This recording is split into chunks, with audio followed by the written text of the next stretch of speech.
Between 2006 and 2007, a drastic change was made to one of the most beloved action movies of all time. That movie's name, I Am Legend, directed by Francis Lawrence and starring Will Smith. And if you're as big of a fan as I am of the film and the 1954 novel that it's loosely based on, written by Twilight Zone veteran Richard Matheson, you already know this story, but if you don't, let me give you a brief recap. I Am Legend tells the story of Robert Neville, who is presumably the last man on Earth after a deadly virus has infected the rest of humanity, turning them into vampires or dark seekers as they're called in the movie. Neville himself suspects that he's immune to the disease and makes it his goal to kill as many infected as possible, as well as to better understand the plague in order to try to cure it. At the end of the movie, Neville finds the cure and gives it to his new friends, who bring it to a survivors camp and save humanity, but not before sacrificing himself in order to buy his friends more time, and thus becoming a legend or hero, hence the title. But this wasn't going to be the original ending. Originally, Lawrence was going to stay faithful to the novel's ending, in which Neville discovers that the living infected or vampires/dark seekers who were infected while they were still human have evolved and are sentient beings and not just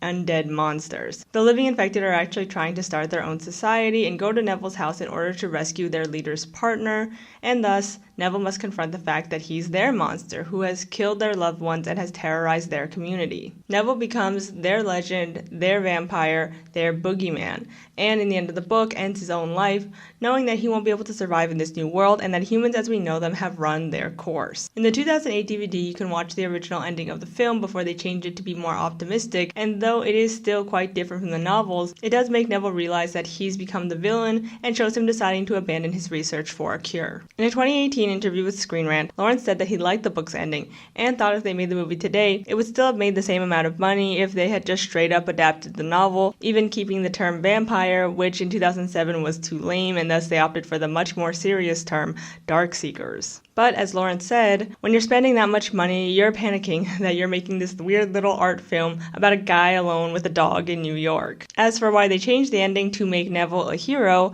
well, as you probably have guessed, it was because of test audiences. We tested it twice and it got wildly rejected, which is why we came out with the other one. But in hindsight, most people agree that the more depressing ending is the better one and is the reason why Mateson's novel has been adapted so many times and still holds our attention to this day. It not only makes us contemplate our own solitude, but makes us realize that we may become legends ourselves one day, that we may and most likely will be replaced, and that the great filter is coming and nothing can stop it. And that's why I love I Am Legend. It helps us cope that one day inevitably we will cease to exist, and that's okay. I think the film also, at least for me, reminds me that humanity's existence isn't that important and just a blip on the timeline of the universe, and I just really like that. For example, Neville tries to add order to chaos by giving himself a task as the last man on Earth, but then must realize that it's all for nothing. Much like how we try to give our chaotic lives meaning and order, but then must too be confronted with our own mortality. I personally ascribe to the philosophy that life is meaningless and that we give our lives meaning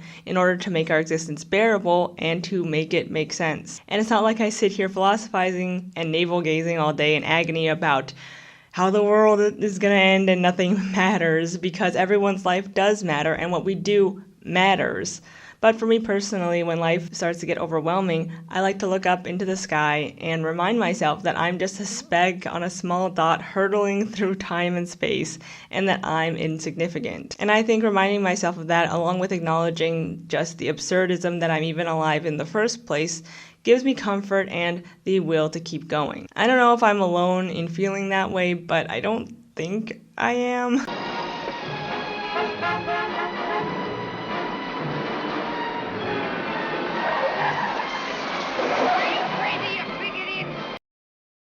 Another reason why I love I Am Legend is because they show what will come next, what will replace humans. Life on Earth doesn't cease to exist, it just becomes different.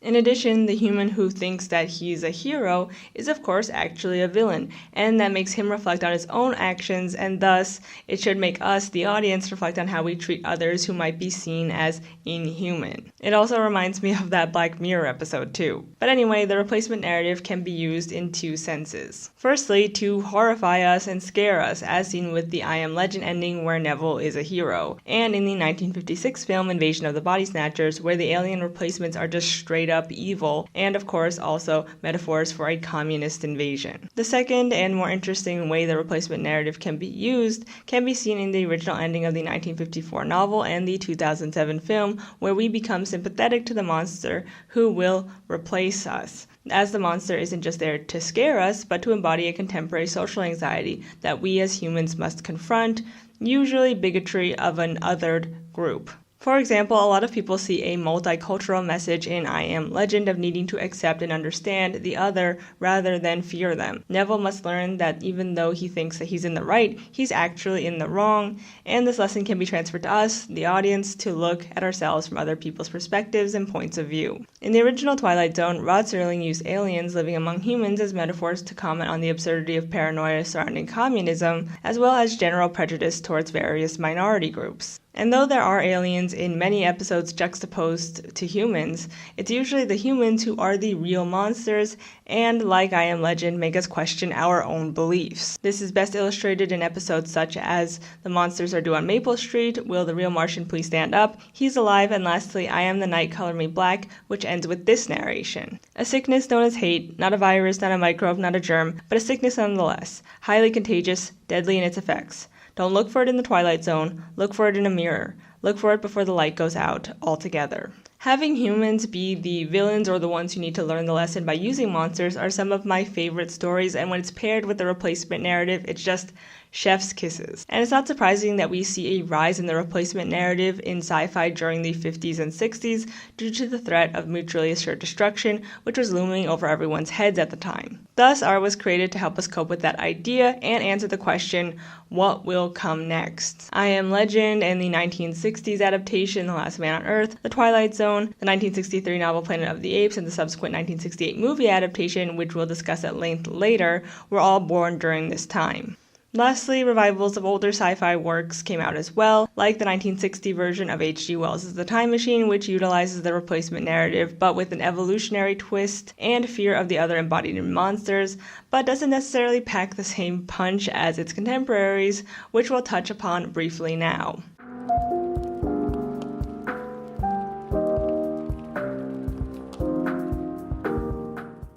In The Time Machine, Wells posits a future where the upper classes have taken over the surface world and where the working class has been forced to labor and live underground. And due to their environments, humans have become two separate species. The working class have turned into Morlocks, grotesque monsters who fear light due to living underground for thousands and thousands of years, while the upper classes have become Eloi, who, due to having their every need met and not having fear in their lives, have become soft, apathetic, and childlike. As Wells writes, under the new conditions of perfect comfort and security, the restless energy that with us is strength would become weakness, and therefore strength has been bred out of the Eloi altogether, as it's not necessary to survive. The upper classes, due to living in a social paradise and having been able to craft the land to their will, have now become not only weak, but lazy. Social triumphs too had been affected. I saw mankind housed in splendid shelters, gloriously clothed, and yet I had found them engaged in no toil. There were no signs of struggle, neither social or economic struggle. The shop, the advertisement traffic, all that commerce which constitutes the body of our world was gone. This is the heart of civilization right here. What is the cause of human intelligence and vigor, hardship and freedom, conditions under which the active are strong and the subtle survive and the weaker go to the wall? Wells then believes that it's toil and fear and struggle that makes us human, and without it we will become like the Eloi, who don't read books and don't produce anything and who have abandoned the institution of the family, which he really cares about preserving, by the way. For the strength of a man and the softness of a woman, the institution of the family and the differentiation of occupations are militant necessities of an age of physical force. Where the population is balanced and abundant, much childbearing becomes an evil rather than a blessing to the state. Where violence comes but rarely and offspring are secure, there's less necessity, indeed there is no necessity for an efficient family, and the specialization of the sexes with reference to their children's needs disappears. We see beginnings of this in our own time, and in this future age, it was complete. While I was rereading this book for this video, I just couldn't help but think that Wells would probably be a MAGA supporter today. And he's the kind of guy that thinks that millennials grow horns from looking at their phones too much. He's the kind of guy that thinks soy boys are a real thing and are going to be the next evolution of mankind. He's the kind of guy who reads the war is not meant to be won by George Orwell and thinks that it's a good thing. He's the kind of guy who listens to Imagine by John Legend and thinks that he's describing a dystopia. It was frustrating to read, not only because he thinks that having our needs met and not needing to work or struggle in life would make us all lazy and de-evolutionize us, but also because he seems to kind of ignore the fact that the Eloi are still struggling against the Morlock. Like, they do fear them. Maybe they don't fight back or care about death, but they don't want to be eaten by the Morlocks either, as they have become herded like sheep to be their food supply. Hashtag eat the rich, am I right? But seriously, like, yes, they become apathetic and don't read books, but they still are afraid of moonless nights and know what that means, and know that the Morlocks are gonna eat them. But he kind of ignores that and makes the time traveler a hero whose job it is to reintroduce fear to the Eloi to make them men again. As Wells writes, already the Eloi had begun to learn one old lesson anew. They were become reacquainted with fear. Yes, a healthy amount of fear is a good thing, but it's not something that should be romanticized or seen as necessary to create art or civilization. But Wells thinks that without struggle we can't produce anything, and it's like, that's not true necessarily. And aren't the Morlocks toiling? Like, why aren't they more human? They struggle more than anyone in this dystopian future, and they also fear light and fire, so they have everything to make them human, fear and struggle, but they're written to be subhuman. I think what Wells failed to realize is that yes, his future is dystopic, but not because the surface dwellers are weak, but because the lower classes have been exploited to the point of not even being human anymore. But rather than sympathizing with the Morlocks, we're made to fear them. The traveler describes the Eloi as a beautiful race and appreciates how much they hate the Morlocks. The Eloi, the Carolinian kings, had decayed to a mere beautiful futility, he writes. Probably my shrinking was largely due to the sympathetic influence of the Eloi, whose disgust for the Morlocks I now began to appreciate. Like, I get how there's some good commentary in there about how we should lessen the class divide, because who knows what we could become if we don't, but Wells seems to be more preoccupied with keeping the rich active in the pursuit of knowledge or culture or whatever than saying that, hey, maybe we should treat the lower classes better. Wells based the Morlocks off of an ethnic group of people from the Balkan states in Eastern Europe who were seen as barbarians back in the day, and in some art and in the 1960 Hollywood movie adaptation were given big lips and wide noses and are sometimes even drawn like apes reminiscent of King Kong. Rather than uplifting the working class, the Time Machine was written as a cautionary tale to the wealthy to fight back against the workers or else they're gonna eat you, I guess. And don't stop reading books, and struggle and toil is good actually, because without it you're gonna become soy boys or lazy millennials, and the institution of the family and traditional gender roles will crumble. He does make some good points about how laborers in his contemporary time work in terrible conditions underground or in dark spaces, but then why does he treat them so badly in the metaphor? In both the film and the book, the traveler must inspire the Eloi, the once powerful upper class, to fight back, stop being victims, and get their balls back, essentially. And it's very weird and overall just confusing message. Like, he writes that the rich are exploiting the working class, but then in the metaphor makes the rich the victims and the poor evil. Like, I don't know, I just don't think he knew what he was going for. The Time Machine, in my opinion, really fails to have any message and reminds me a lot more of Wall-E, where the people behind the story think that technology will make us lazy and uneducated, rather than actually helping people who will greatly benefit from it. But still, The Time Machine was a big theatrical hit back in the day, and one of the first monster-esque movies I remember watching as a kid, and I remember really liking it. But nowadays, it kind of falls flat, and seems a bit behind the times compared to the other what-if sci-fi scenarios of the time, which makes sense, of course, due to the age of the source material. And this brings me to one of the biggest and most successful sci-fi franchises of the time, and what-if narratives of that era, Planet of the Apes. God damn you all to hell!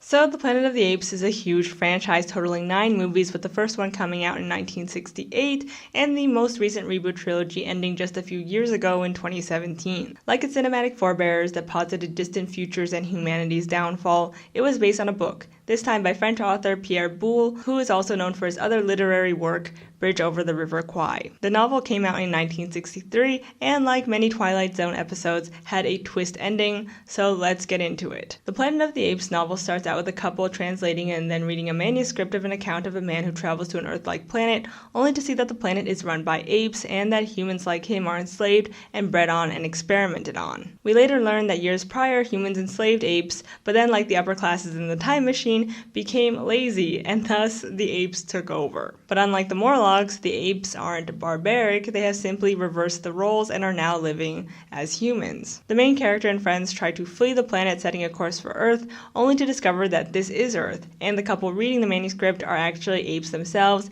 and think the story is absurd because humans are just animals after all. The end. The novel was subsequently adapted into a movie in 1968 and co-written by Rod Serling and Michael Wilson, and was such a huge success that it warranted 4 sequels. But I'm not here to talk about the sequels or the 2001 Burton reboot, but rather I want to talk about the general themes of the original Planet of the Apes before we go on to talk about the 21st century reboot. So firstly, there's the race allegory.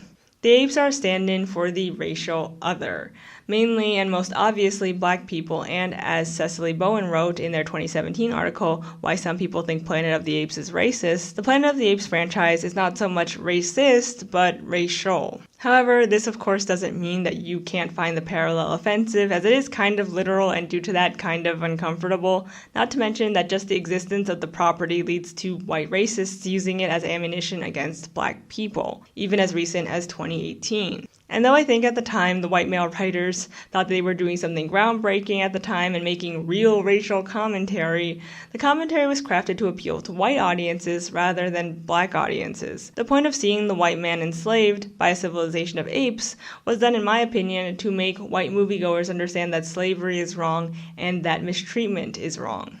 And though that was progressive at the time and the white people patted themselves on the back for getting it, it can come off as grating. Before I go on, though, I want to mention that the apes can symbolize any marginalized group, as Serling himself was Jewish American and battled anti-Semitism, and some people see religious nods to Judaism in the 1968 film. And in the newest 2011 reboot, I saw myself in Caesar, specifically as an Asian American adoptee in a family of people who didn't look like me. But most people see the original novel and the original movie as commenting on black and white racial tensions, not only because there's a long racist history of comparing black people to monkeys and apes, but also because these stories came out in the 60s at the height of one of the biggest civil rights movements in the US, and that's not a coincidence. But what does the original Planet of the Apes want from us?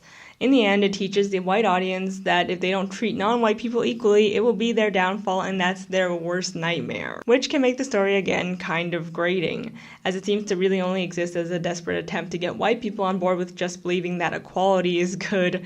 But sometimes that's the only way to really get people's attention, which is sad and annoying, but it is what it is. And though the ape allegory is very loaded and literal, I think it does make sense in the end, because the apes, though heavily coded due to the long racist history of equating black people to monkeys and apes, can also be metaphors for other groups as well, like I said, which makes it more open-ended, and I do really like that. But again, it's also kind of shitty how just the existence of the property leads to racist remarks, but let me know what you think down in the comments below. Now let's move on to the myth of laziness. There's a big emphasis in many works that I've brought up so far, such as WALL-E, The Time Machine, and now Planet of the Apes, that dictate that humanity's downfall will be laziness. As Pierre Boulle writes, a cerebral laziness had taken hold of us. No more books. Even detective novels have now become too great an intellectual effort. No more games, at most a hand or two of cards. Even childish motion pictures do not tempt us anymore. Meanwhile, the apes are meditating in silence. Here we have stayed put, mainly from laziness. We sleep, we are incapable of organizing ourselves for resistance. The problem is that laziness doesn't exist.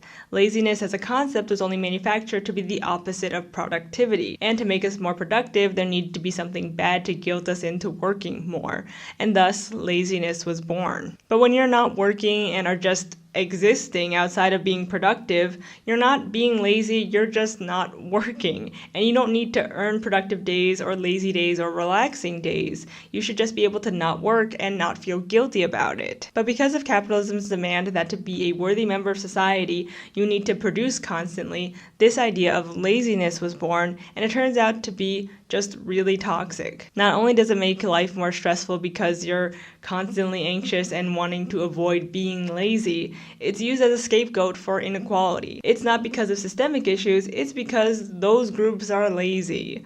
And that's really dangerous. In the time machine, it's the upper class humans who have become lazy due to the rise in advanced technology that they no longer need to operate, since it's all operated by the lower class underground. And thus, the lower class ends up taking over without the upper class even realizing it, and that's the nightmare. The lower classes have taken control.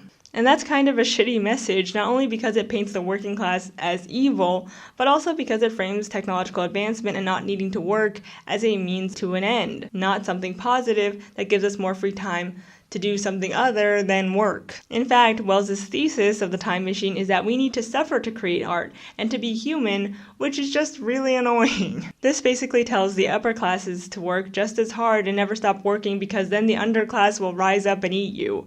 And it's very weird, and unfortunately Planet of the Apes does almost the same thing. It tells white people that slavery is bad and that we should treat other people equally, which I think is a good thing, but it also says that what caused humanity's downfall was not only the fact that we enslaved apes, but that by doing so it made us lazy. Thus, you shouldn't stop working, otherwise God knows what could happen. It's just an overall confusing message, and I think it's even more confusing knowing how capitalism really works. The people at the top don't work and reap the benefits of low-wage labor, and they're still fucking fine. In fact, they're fucking great and thriving in a pandemic. They're going to be able to travel to space just like in WALL-E and leave us all to die. I think what the Time Machine and Planet of the Apes misses is that it's not an individual failing like laziness that will be humanity's downfall, but rather a systemic failing. It's not that individual people need to work harder or stop being lazy. It's that the rich need to be taken down a peg or a few pegs, and the wealth needs to be redistributed,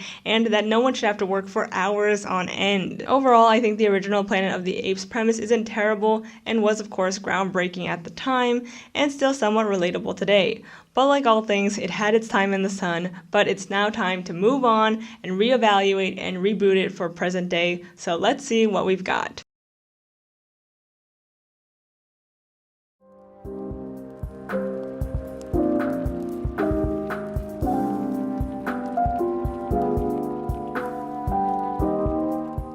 So the most recent reboot of the Planet of the Apes debuted a decade ago in 2011 with Rise of the Planet of the Apes, and I remember seeing the trailer for this movie and wanting to see it so bad. And this year I finally sat down and watched all three movies, Rise of, Dawn of, and War for the Planet of the Apes, and I freaking loved them, so let's get into it. The Reboot trilogy is a prequel trilogy. Instead of continuing the story or remaking the story of humans enslaved to apes, we get an origin story of how the Planet of the Apes came to be. And it turns out that the apes were able to take over the planet not because of cerebral laziness, but because James Franco wants to cure Alzheimer's to make his dad better, and because of corporate greed and hubris. The first movie opens with the chimps being kidnapped for lab experiments for Franco's drug. One ape, a female named Bright Eyes, get it, experiences brain growth and hyperintelligence due to the drug, but then someone kills her. But then it turns out that she was pregnant and gave birth to a baby chimp named Caesar, and Franco takes him home as he's the sole survivor of the first round of tests. The first 30 minutes of this movie kind of seem like a weird sitcom setup because there's an almost comedic timing between Franco talking about how great Bright Eyes is as she runs amok behind the scenes, and he's saying all this amazing stuff about her, only for her to then crash through the screen. It almost seems like a pointed comedic setup, like when you're hyping someone up, but then they're like the opposite of that. And I think that there's also some like quirky music playing in the background too. It's just kind of odd. Oh, Donnie, come on. There have been absolutely no side effects associated with 112. And then of course you have Franco take home a baby chimp by a vet who seemingly knows more about chimps than Franco, but for some reason can't take him. And Franco's like, what am I gonna do? And you need to be able to suspend your disbelief to really enjoy the ride. And I honestly can. Anyway, he takes Caesar home, and it turns out that the drug somehow transferred to him, making Caesar super smart. Years go by, and Franco raises him as his own, as well as gives the drug to his dad, who is seemingly cured of Alzheimer's. But as Caesar grows, he wants more. He wants freedom and not to be kept as a pet. He doesn't know where he belongs in this universe, and is kind of like Frankenstein's monster, without a home and living a very unique and solitary existence. Franco then goes on to kind of insensitively and blatantly tell Caesar about his past, that his family is dead. But she's not here anymore. So that's why I took you home to live with me.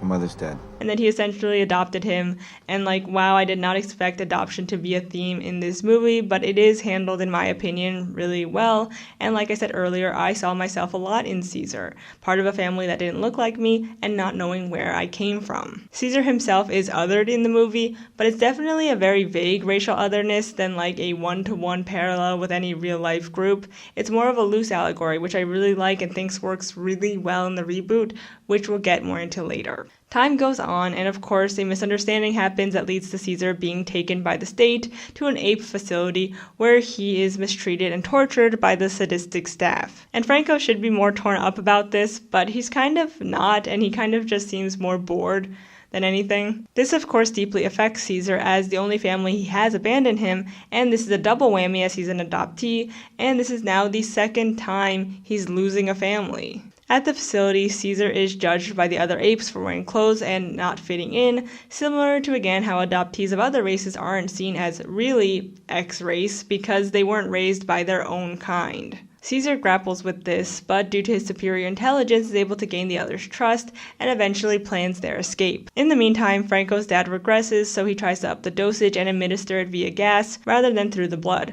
But it turns out that the drug kills humans, and not only that, it's a highly contagious virus, later known as simian flu. So in the reboot, they take the I am legend route, and not the everyone is lazy route, which honestly works a lot better. In the end, Caesar is able to get the gas to his ape friends, making them highly intelligent as well, and they escape to the Redwoods after a tense police shootout where the greedy CEO dies via Koba, a disfigured ape who will become bigger in the second film, and Caesar and Franco part ways amicably. The first one is a great standalone film that sets up who Caesar is, what kills off the humans, and adds some good commentary about humanity's hubris, animal rights, and even has some astronauts in space who could or could not come back later to tie in to the rest of the franchise. The director, Rupert Wyatt, didn't know if there was going to be enough interest in a sequel, and in fact, he didn't come back for the second and third movies because he said the timeline wasn't sufficient enough to make the movie that he wanted to make.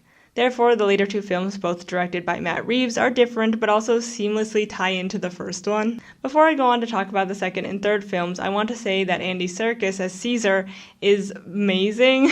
A lot of critics at the time commented that his performance was much like that of a silent film star due to the fact that he had to use his body and eyes to act, and that he was in a mocap suit for the entire freaking time.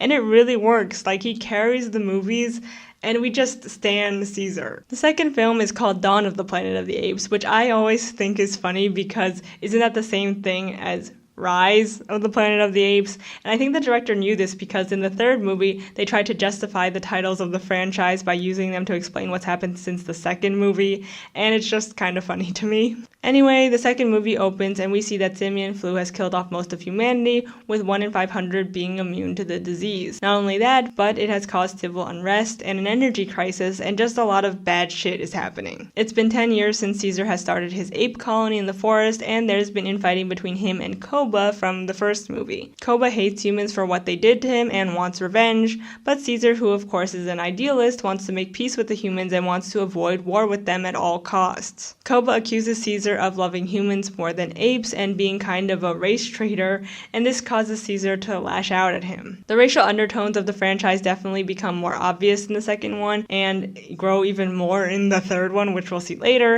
and I think it's interesting commentary to say the least, but just know that the writers and directors of these movies are mainly, if not all, white. But I do think that in racial minority circles, there's definitely a need to prove that you're really Asian, for example, especially as an adoptee who is raised by someone other than your own race, which Caesar again represents as an adoptee. So it makes sense that other apes like Koba question his authenticity due to his upbringing. Anyway, Koba shoots Caesar and frames the humans and uses Caesar's martyrdom to start the war. It turns out, of course, that Caesar is actually alive and the nice humans in this movie, not James Franco, help him recover and take him to his old home. And I just really love this part of going back and seeing the stuff from the first movie, especially how the director picked up on the window symbolism of Caesar's old room and what that window represented for him. Both isolation, but also a gateway into a whole new world. One thing that the second movie really tries to home in on is not all apes and not all humans. For example, Caesar knows that not all humans are bad and tries to teach that to the others, just like how the humans try to teach other humans that not all apes are bad. But of course, that's the wrong way to go about it. Of course, not all apes or not all humans are bad or evil or whatever, but that doesn't really matter when the problems at hand stem from systemic issues rather than individual stances. Who is on top? Who is still in control of the resources? That's what matters. It doesn't matter if good humans exist, if humans still benefit from killing apes, and that's what we learn in this movie. And the movie, of course, ends with the humans losing, as this is Planet of the Apes after all. And it's nice to see the humans stand down and go into the shadows, like literally go into the shadows, and let the apes take over. It's the dawn of the Planet of the Apes, and the sunset for humanity. Caesar learns that even though Koba was wrong to start the war, that there can be no peace as long as there's an incentive for the humans to keep murdering them. So the third and final installment of Planet of the Apes is called War for the Planet of the Apes, and like all good sequels, it ups the ante even more. Caesar has been in hiding as the humans encroach on his land, and not just any humans, but the Alpha Omega, a group of rogue US soldiers who aren't only wiping out apes, but other humans who carry and display signs of a mutant variation of the simian flu. The variation causes the person to go mute, and though they can still live their lives with the disease, the Alpha Omegas believe that the carriers must be wiped out completely. Caesar and his group are sent on the run after Alpha Omega leader, the Colonel, kills his entire family, save for his youngest son, Cornelius. Caesar vows revenge and ends up at a labor camp where the Colonel has enslaved Caesar's clan and is using them to build a wall to protect them from the US Army, who's coming to take them down. There's a lot of talk about eugenics in this one, specifically about needing to purify the race and a holy war. The movie also touches on ableism, since the Colonel believes that those who are infected should not be able to live, even killing his own son and later ending his own life after contracting the mutation. The film paints the Colonel as a villain, as his ideology is clearly wrong, and through the character of Nova, a girl Caesar and his group take under their wing, we can see that one can live with the variant and should be able to exist. The third movie is definitely the darkest, even including Holocaust imagery of the apes in a literal camp. Not to mention that since this movie came out in 2017, there are pointed parallels to the Trumpian era. Remember the wall the apes are building? And the Colonel literally says to Caesar, "If we don't kill you, you will replace us," echoing themes of "you will not replace us."